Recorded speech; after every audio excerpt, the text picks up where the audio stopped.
don't know if it's fair to say that someone 100 years from now can pick up an August Wilson play and understand what it was like for a black person living in 1920 or 1930 or 1950. I don't know that they should. But what I think they will do is understand how those writings are relevant in the time that they live in, because that's ultimately the gift of great storytelling, is that it has a timelessness.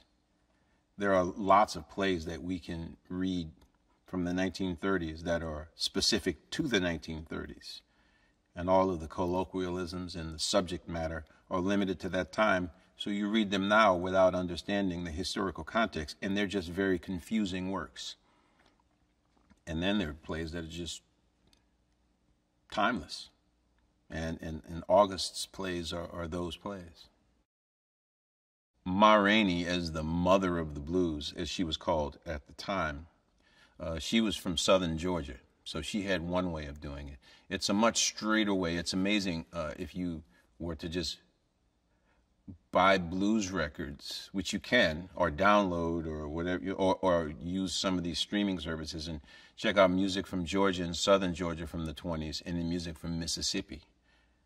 Very, very close geographically, but man, so different. The Delta blues has another thing all its own. The essence of the blues permeates American culture. It's not just black American culture.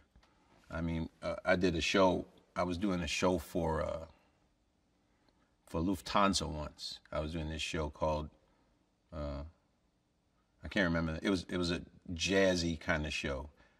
Eclectic Jazz was the name of the show.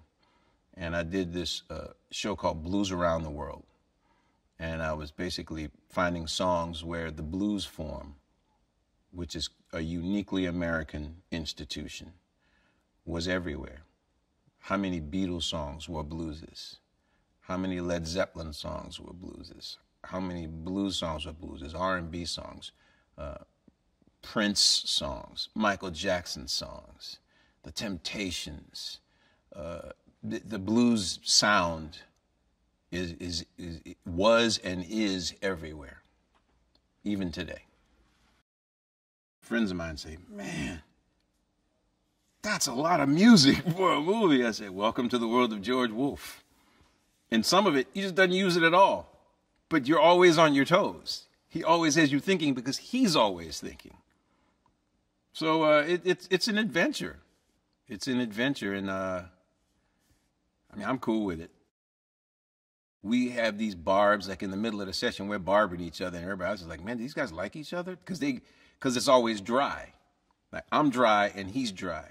And we never do that thing that my kids do, which I hate, where you say something kind of salty and then go, JK. It's like, if you can't tell it's a joke, too damn bad. But George and I, we go at it. It's fun. I love him. He's great.